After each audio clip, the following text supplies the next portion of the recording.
The first page was never lost, it was deliberately torn out. Imagine receiving the book of existence, but the very first page, the one that held the foundation, was already gone. Not forgotten, erased, before sound, before time, even before the word. There was a frequency, a primal signature that didn't describe reality, it constructed it. It was known by mystics, temple scribes, and seekers of forgotten codes. Some called it the Zero Manuscript. Others referred to it simply as the code, but it never reached you. And that was not an accident, because what was in that first page wasn't history. It was the source code of reality itself. A blueprint for how the world isn't just seen or touched, but generated through vibration. This knowledge was not just hidden, it was encrypted in a place no one else could access, inside you. This video isn't about what was written, it's about what was silenced, and what happens when you start to remember. Because deep down, you already know something's missing. Even when life looks fine, something still feels off. You've read books, taken courses, heard wise teachers speak, but a blind spot remains, a subtle, lingering sense that your internal map is incomplete. Like there's a forgotten principle, a missing key, a password not just unspoken but unremembered. And the deeper you search, the clearer it becomes. What's missing isn't outside your reach, it's just been hiding outside your awareness. Because maybe no one ever taught it, and maybe no one could. Because this isn't something you learn, it's something you remember, in dreams, in flashes, in that suspended moment when your breath stills and time slows. You feel it, a whisper behind the veil. There was a before this, and that before is not the past. It is the field that generates time, a matrix without edges, a space where existence breathes before being born. That emptiness you felt, it was never empty. It was a vibrational echo, a signal from the deep layers of your own being. Because the truth wasn't stolen, it was sealed, in your silence, in the pause between your thoughts, waiting. There was a man. His name was Kai. He wasn't famous, he didn't seek the spotlight. He worked alone beneath the archives of the New Alexandria Initiative, a restoration project few knew existed. One winter afternoon, a package with no name arrived at his station. Inside, a fragment of burned papyrus, etched with symbols not seen in any known language, not hieroglyphs, not math. Kai described them as shapes that seemed to hum, not visually but energetically. They pulsed with presence. For days he couldn't look away, and the more he stared, the quieter his mind became. One night, he fell asleep with the scroll in his hands, and he dreamed. A corridor of liquid shadow. A figure robed in silence, no face, only light beneath the hood. The scribe extended a hand and whispered, "What you seek was never written. It resides in the word you've yet to speak." Kai awoke with a trembling hand, and he began to write. But he wasn't thinking. He wasn't composing. He was transcribing, like the words were already alive, waiting to come through. And then something impossible happened. The edges of the scroll began to darken, as if the ancient ink itself was responding to his vibration. Days later, Kai vanished, no trace, except one sentence carved into the desk. The manuscript no longer needs to be read. It is reading me. Allegory? Myth? Does it matter? Because something inside you already recognizes this as true. Not logically, but vibrationally. A field that listens to the core of your being. Not to your opinions, not to your fears, but to your frequency. And here's what was kept from you. You were never meant to be a passive observer. You were born to be a scribe of vibration. A living interface between the unseen and the manifest. And everything you were never taught is waking up inside you now. Let's speak clearly. Reality is not fixed. It's not a finished story. It is a narrative in motion, shaped by frequencies. Frequencies you emit. The universe doesn't respond to thought alone. It responds to coherent vibration. This is not wishful thinking. This is not philosophy. It is ancient technology rediscovered by science. In the 1700s, Ernst Chladni proved sound creates form. Metal plates vibrated into perfect geometry. In our time, John Stuart Reid used cymatics to show that sound literally organizes matter into living mandalas. Japanese researcher Masaru Emoto exposed water to emotion, and the water responded. Words like gratitude formed stunning crystalline structures. Words like hate devolved into chaos. Now consider, your body is over 70% water, which means every word, every thought, every emotion is rewriting your internal structure. Whether you realize it or not, you are always transmitting. This is the essence of vibrational authorship. The ancient Egyptian scribes didn't record events, they wrote them into being. Hieroglyphs were not just letters, they were acoustic tools designed to be chanted with precision.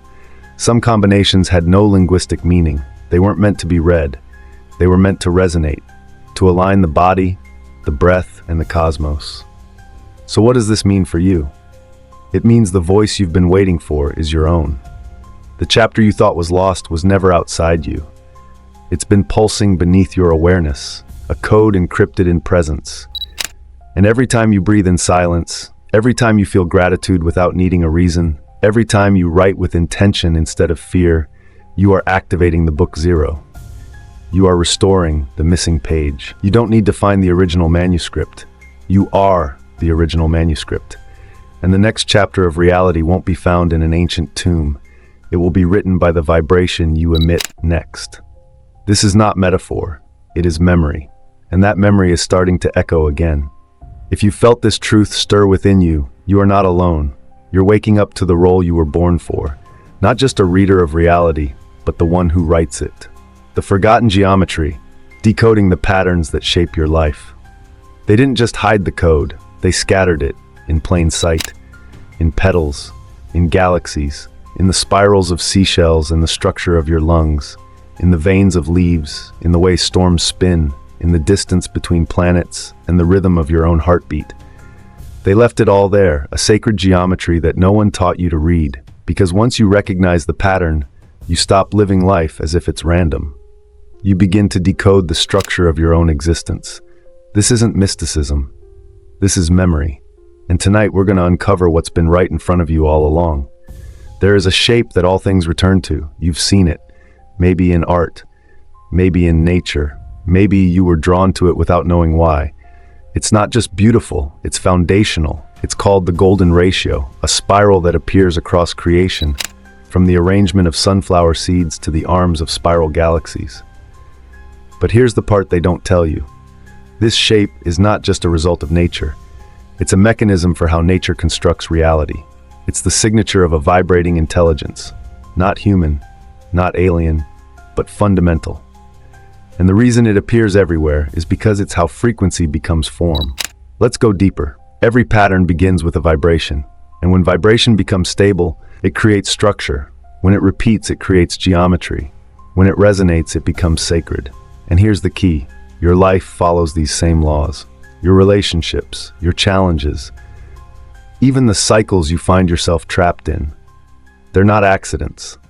They're vibrational structures shaped by the emotional geometry you've been emitting. Let me ask you, have you ever repeated the same painful pattern with different people in different years, but always with the same outcome? That's not karma. That's not fate. That's a frequency loop. And until you rewrite the pattern at the vibrational level, the geometry of your life will remain the same. But once you become aware of it, you become the architect. In ancient Egypt, initiates studied not just symbols, but the space between them. In the Temple of Luxor, walls were not merely decorative. They were resonant chambers, built in harmonic proportion to human breath, designed to induce altered states of consciousness. Geometry wasn't art.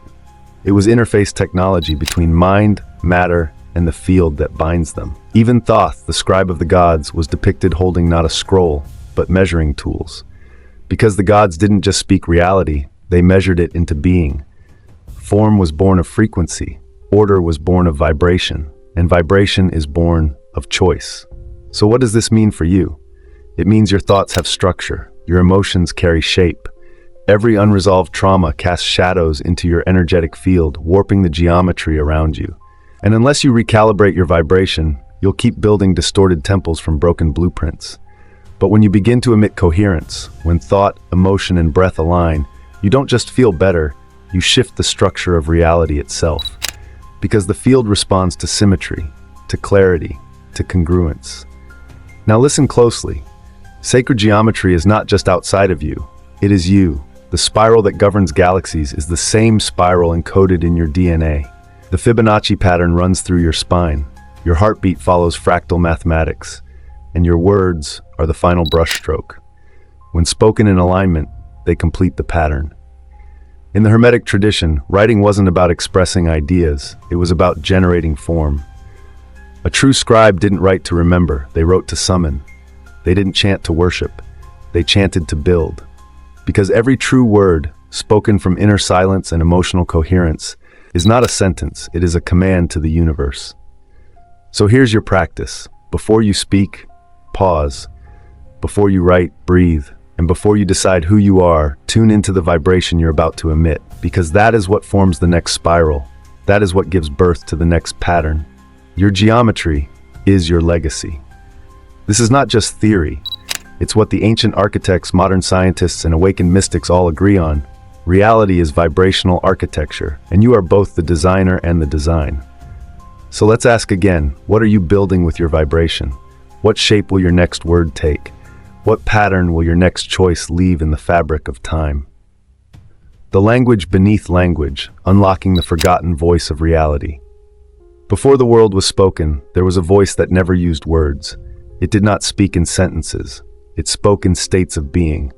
Long before alphabets, before man etched meaning into stone, there was a language that did not need translation. It was not invented, it was remembered, and it still whispers beneath every word you speak today, but most no longer hear it. Because somewhere in history, that voice was buried beneath noise. Today we're not talking about what you say, we're talking about what speaks through you before you even open your mouth. The field hears this, and it doesn't respond to grammar. It responds to intention, to vibration, to emotional frequency, to resonance. This is the true language of reality, and once you access it, you stop reacting to life. You start commanding it. There is a voice within you that has never been silenced, only drowned out. You felt it as a child, when you stared at the moon too long and forgot your name. You heard it in dreams you couldn't explain. You felt it in that second of perfect stillness, after heartbreak, after loss, after waking at 3:33 a.m. when time paused and something eternal looked at you from the inside. That was not imagination. That was the original language trying to come through. Ancient civilizations knew this voice. In Sumer, it was called Namtaru, not a god, but the frequency of creation given vocal form. The Egyptians didn't just write with glyphs, they intoned. Every vowel, every shape, every curve was a vibrational map. The Maya spoke of Hunab-Ku, the soundless sound from which all other frequencies emerged. In the Upanishads, it was Nada Brahma, the world is sound. But not sound as you know it. Not noise, not chatter, but the deep tone of being. This is not a metaphor, it's a vibrational protocol, one you can still remember. Let me tell you a story. There was a woman named Rena. She wasn't a priestess. She didn't come from a lineage of mystics. She was a neurolinguist working on forgotten dialects in the highlands of southern Peru. One night, after transcribing an unfamiliar chant from a local elder, she noticed something strange.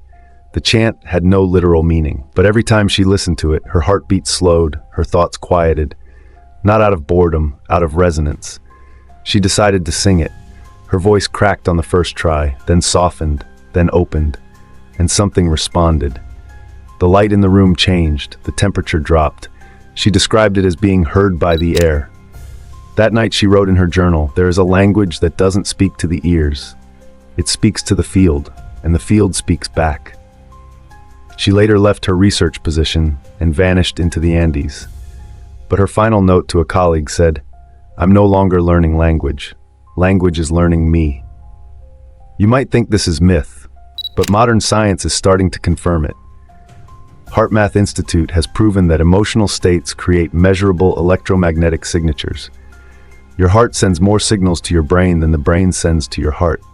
When you enter coherence, that is, when your emotion, mind, and breath align, you enter a state where your biology becomes a transmitter, and the universe listens, not to your words, but to your signal. What you feel is what you broadcast. What you believe becomes your linguistic field. The reason affirmations fail for most people is because they say them from the mind, but the body is still broadcasting the opposite. You can't lie to the field. But when you speak from coherence, when you align your breath, your heartbeat, your intention, you don't just say words, you emit reality codes. This is the true art of the vibrational scribe. Not someone who writes text, but someone who speaks from the original voice. This is not found in books. It is practiced in silence, in emotional honesty, in presence so pure, your very being becomes the message. So, how do you access this voice? Start here. 1. Silence before speech. Every time you pause before you speak, you reclaim power. 2. Breathe with presence. The field hears breath before words. 3. Feel the truth before you say it. Words without aligned emotion are static, but when spoken with resonance, they become alive. You are not just a speaker, you are an instrument, and every emotion you feel tunes the strings of your reality. The original language is not forgotten. It was never written, because it was meant to be felt, not translated. Every moment you step into alignment, you are speaking it again. And when you speak in this voice, reality does not resist you. It reshapes itself around you. Memory beyond time, unlocking the echoes of a future already remembered. What if you've already lived what you still call the future? What if the things you label as déjà vu, as strange dreams, as gut feelings, aren't coincidences, but echoes from a memory beyond time? This is not fiction. It is a forgotten function of your being. And in this episode, we dive into the mystery of how some memories come before the moment they were meant for. There's a reason you sometimes feel like you've been here before, even when you haven't. You walk into a room, you meet someone, you hear a sentence, and something inside you pauses, as if time had just caught up to something you already knew. This isn't imagination, it's precognition, a glimpse from a level of awareness that doesn't follow clocks, but frequency. Time, as you've been taught, is linear, a straight line, past, present, future. But the inner field doesn't operate that way. To the inner field, everything is now. What you call the future is not waiting for you, it's resonating from you. And when your vibration aligns with a future potential, your system remembers it before it happens. This is not magic, this is frequency alignment. Let's go deeper. Have you ever dreamed of something and then it happened days, weeks, years later? You brushed it off, called it coincidence, but what if it wasn't? What if that dream wasn't foretelling, but recalling? There are stories across cultures, from Tibetan oracles to African shamans, from the Sibyls of Delphi to Aboriginal dreamwalkers, that describe seeing what hasn't happened yet. But they all agree on one thing. The visions do not come from looking forward. They come from looking inward. Because time in its purest essence is not a flow, it is a sphere, and consciousness can move freely when unshackled from fear. There was a man named Elar. He was not a prophet. He worked in data analytics. But every night he dreamed of symbols, patterns that made no sense. Until one day, a colleague showed him a new algorithm they had never discussed. Elar froze. It was the exact diagram from his dream. That week he began keeping a journal. He recorded every image, sound, and phrase from his subconscious. And again they happened. Not in order, not always clearly, but always with precision his logical mind couldn't explain. Eventually, Elar stopped working in data. He began working in silence. His final entry, months before vanishing, read, "The mind dreams from memory, the soul dreams from resonance, and when they align, you no longer predict the future, you remember it." Modern science is just beginning to catch up. The quantum eraser experiment has shown that particles can decide retroactively. That's right, a particle's past behavior can change based on what you observe after the fact. In essence, the future influences the past. Time is not fixed. It is a fluid loop folded within the quantum field, and consciousness is the navigator. So what does this mean for you? It means the visions you've dismissed, the flashes you've ignored, may be signals from a timeline you're already entangled with. The feeling of "this doesn't belong to now" may not be confusion. It may be clarity. Arriving early. Here's how to activate this inner memory. 1. Pay attention to dream fragments, even the ones that feel random. Your subconscious remembers futures before they land. 2. Practice time dilation. Sit in silence, breathe slowly, and feel the stretch of time. The less you rush, the more you receive.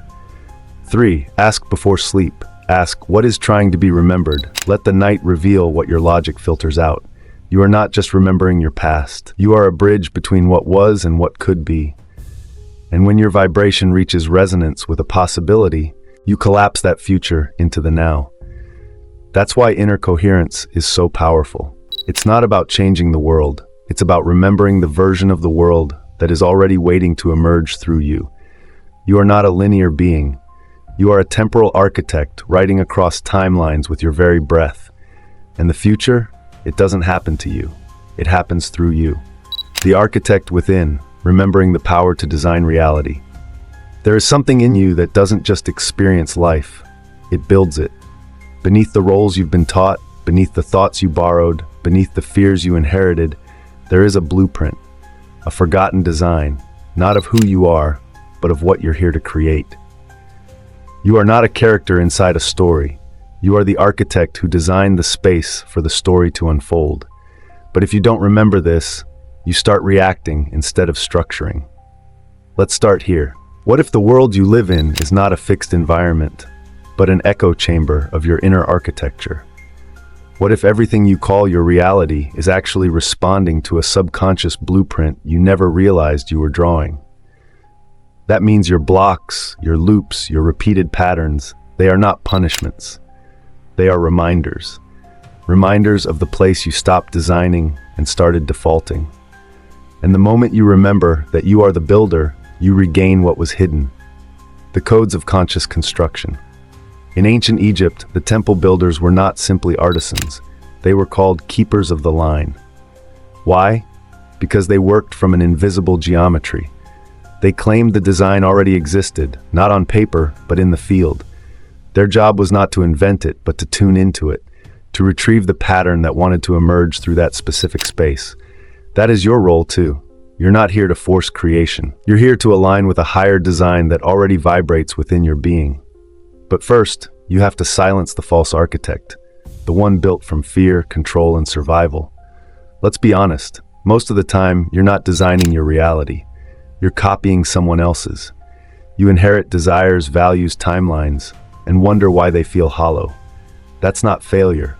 That's a system breakdown, a moment where your true architect is trying to return. Because there is a voice in you that doesn't want to just achieve, it wants to construct, not from reaction, not from ego, but from a state of inner blueprinting. There was a woman named Alia. She wasn't spiritual. She ran a design firm in Oslo. But she kept feeling something strange. Her most successful projects were the ones she never overplanned. They came to her in stillness. After long walks, after emotional release, after silence. One night, after a meditation retreat, she had a vision. Not of a building, but of a symbol, a golden spiral, unfolding infinitely.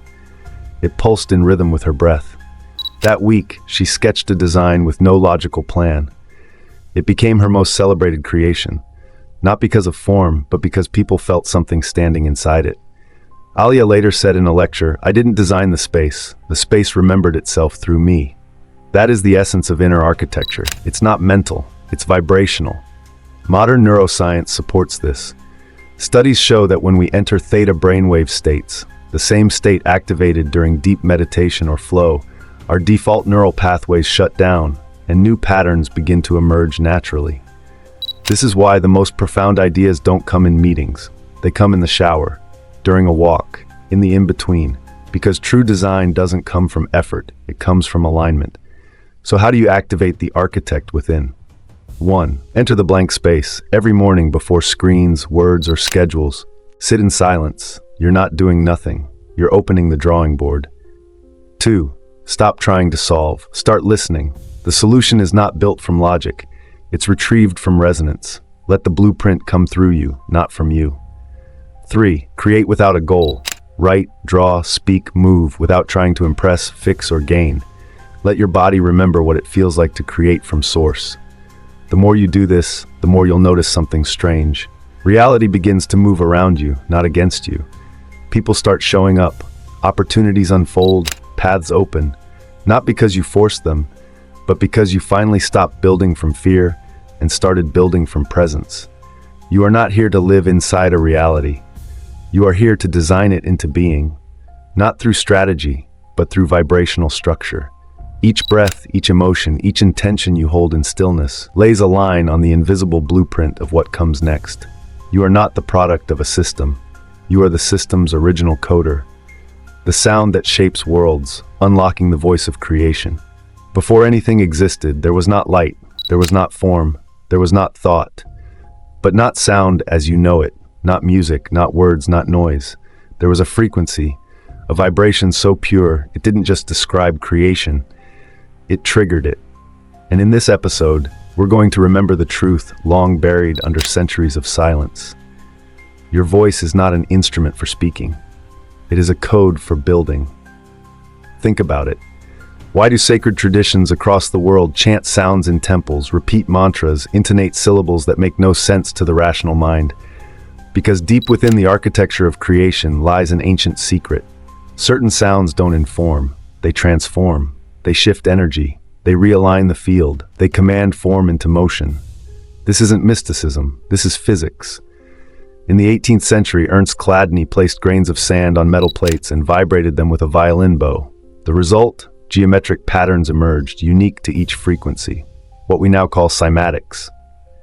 In the 21st century, John Stuart Reid pushed this further with a device called the cymoscope. He showed that sound waves create complex, sacred, mathematically precise structures in water and air. These patterns mirror everything from the petals of flowers to the spiral of galaxies. What does that tell you? Sound doesn't pass through matter. Sound shapes it. Now pause. Remember, your body is made of over 70% water. That means your thoughts, your tone, your voice are not just expressions. They are formulas affecting the molecular design of your own biology. When you speak with anger, chaos, fear, you deform your own field. When you speak with coherence, love, gratitude, you structure yourself into alignment. And when you speak from presence, you don't just change yourself. You begin to reshape the space around you. There is a lost language spoken not with grammar, but with intention and tone. It's been called many things: the language of the birds in alchemical texts, Neteru tones in Egyptian priesthoods, Sanskrit seed syllables in Vedic temples, logos in ancient Greek philosophy.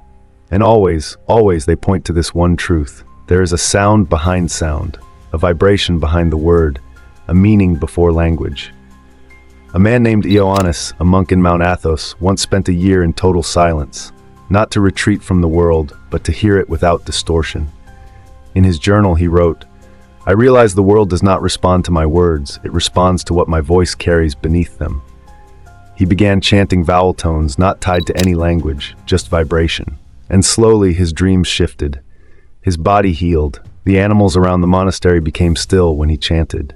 When asked what he was doing, he replied, "I am remembering the alphabet of creation." You felt this, haven't you? A moment where someone's voice moved you to tears, not because of what they said, but because of how they vibrated. You've entered a room and felt that something unspoken had shifted the energy. You've whispered words to yourself and felt your entire inner state change.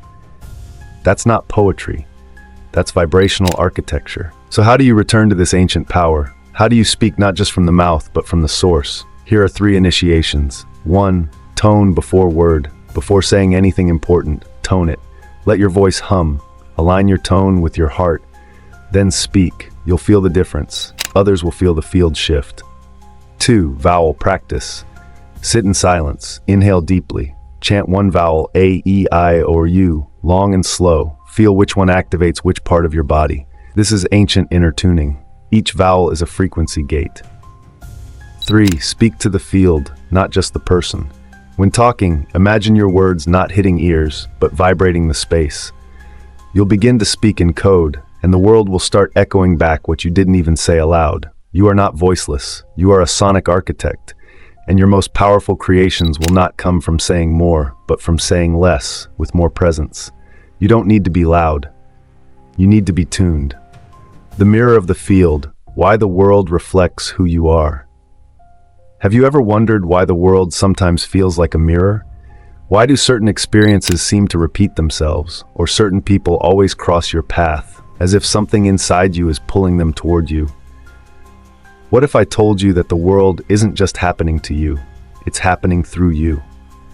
That everything you experience is a reflection of an internal state, a mirror held up to the consciousness of your very being. This is one of the deepest secrets of the universe.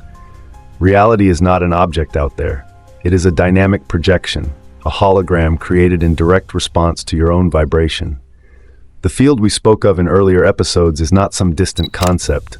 It is alive, responsive, and interactive. It mirrors your internal state. It reflects back to you everything you feel, think, and embody. But here's the kicker. You don't see reality as it is. You see it as you are. Think about the last time you looked at someone and judged them. Were you really seeing them, or were you seeing your own thoughts and projections about them? This is what we call the mirror of the field. Everything in your world is a reflection of how you vibrate, how you hold yourself, how you view yourself. This is not just philosophical thinking. This is physics. The world does not react to you the way you wish it would. It reacts to you the way you are being in the moment. The universe is constantly adjusting itself to match your frequency. And the more you align with your truth, the more the world will reflect that truth back to you. Let's break it down. Imagine that you're holding a silent mirror. You look into it and see your reflection. But it's not the reflection that's important, it's the frame of the mirror itself. The way the mirror distorts the image based on how you look at it. This is the field. It's not just passive, it's active. It responds to your internal state, your thoughts, your feelings, your energies. This is why the ancient wisdom of hermeticism teaches us to know thyself, because the more you know yourself, the more you can see the reflection of who you truly are. And when you stop projecting fears, doubts, and insecurities onto the world, you start to see it differently. What does this mean practically? It means that when you're experiencing frustration, stress, or conflict, you are seeing the world from a distorted perspective. But when you release those lower frequencies, when you enter into coherence, you will see things shift before your eyes. The world will reflect your clarity, your peace, your joy. The first step is becoming aware of the mirror. Stop and observe the reflection. When a person or situation triggers you, ask yourself, what is this revealing about me? What does this situation show about the energy I am emitting? Ask yourself, what belief or thought am I holding that is attracting this situation? Step 2. Change the frequency. To truly shift the reflection, you must first shift your inner frequency. It's not about changing the external world. It's about adjusting how you feel and how you perceive. Remember, the mirror can only reflect what you are willing to project. Start by practicing inner coherence. Silence the mental chatter, bring awareness to your breath, and enter into the feeling of gratitude, presence, and peace. Step 3. Align your actions. What good is it to hold a high vibration in your thoughts, but act in a way that contradicts it? The world mirrors your energy, but it also responds to your actions. If you want to see more love, begin by being loving. If you want to see more success, start by acting from a place of abundance. If you want more peace, practice inner stillness. Here's the beauty of it. As you shift internally, the mirror will change too. The field will rearrange itself, reflecting your new energy. This isn't about wishful thinking. It's about inner calibration, tuning your instrument to the right frequency so the universe can match it. Remember, in the old traditions, it was always understood that you are not just an observer of reality. You are an active participant in its creation. This is why the ancient scribes and mystics were called creators, not merely interpreters of the world. When they spoke, they didn't just describe reality, they crafted it. They understood that words, thoughts, and actions were not separate from reality, they created it. This understanding brings us back to our beginning, the moment when we realize we are the scribes of this world, not passive witnesses. You are writing the story of your reality. The question is, what kind of story are you telling? The seed of destiny, how your thoughts and emotions shape your future. Have you ever wondered why your life sometimes feels like a replay? Why certain patterns seem to repeat, or why you find yourself in the same type of situation over and over again? What if I told you that this isn't just coincidence? It's a direct result of a deeper hidden mechanism at work. A mechanism that's been planted within you long before you even realized it. We've talked about the vibrational matrix and how reality is shaped by the frequencies we emit. But now we go deeper. Now we uncover the seeds we've been planting for years and how they've been silently growing and shaping the lives we live today. Imagine your life as a garden. Every thought you think, every emotion you feel is like a seed being planted into the fertile soil of your subconscious. Each seed, whether positive or negative, begins to grow and take root. But here's the twist. These seeds aren't just thoughts or ideas, they are vibrational codes that define the blueprint of your future. Why does this matter? Because you are the gardener of your own destiny. The seeds you plant today will grow tomorrow. And whether those seeds are planted in gratitude, love, and hope, or in fear, doubt, and resentment, they will shape the life you will live. This is the universal law of creation. Like attracts like.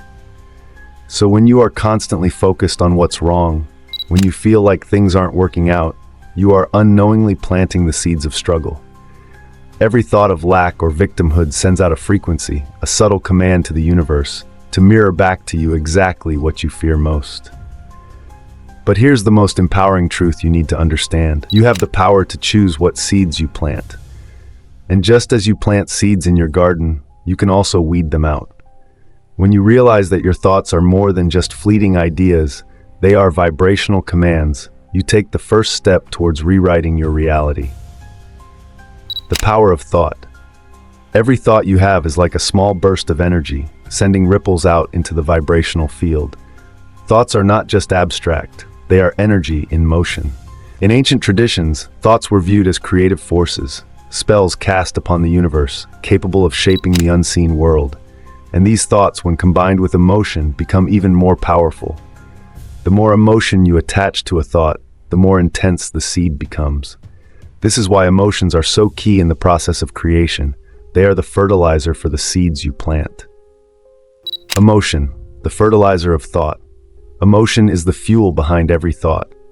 Have you ever noticed how quickly an emotion can amplify a thought, making it feel more real and powerful?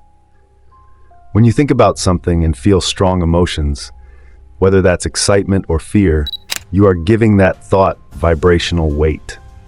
The universe doesn't distinguish between good or bad emotions.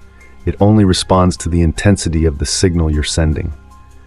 So when you attach anger to a thought about your current circumstances, you are essentially feeding the seeds of resistance. But when you attach joy, hope, and peace to the same thought, you are nourishing the seeds of positive growth. The role of intention. Now let's talk about intention. This is the blueprint of the seed. Intention is what gives the seed direction. Without intention, a seed might grow randomly, but with clear, focused intention, the growth becomes purposeful.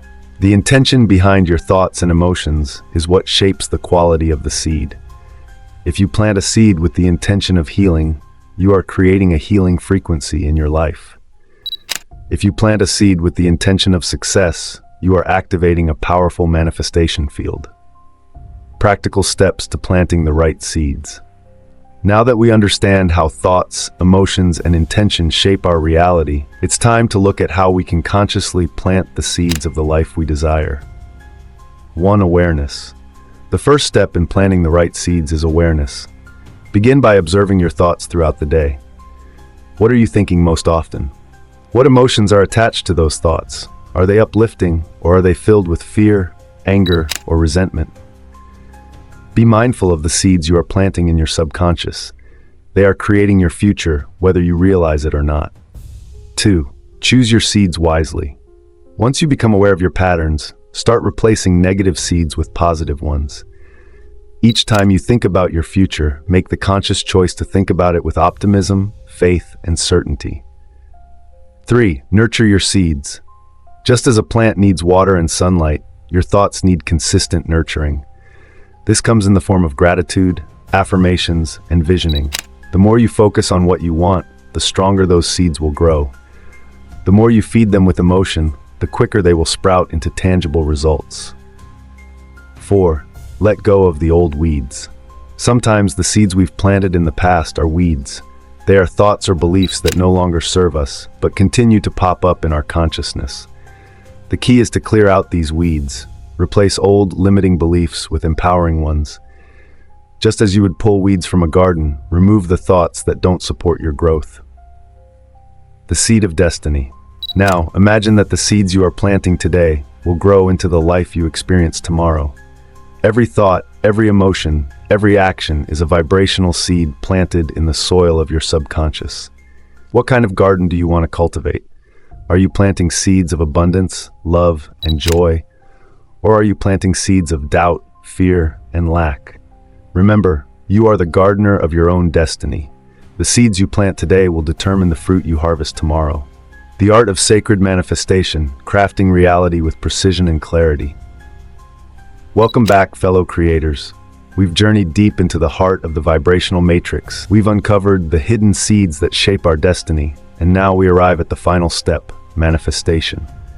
But not just any manifestation, sacred manifestation.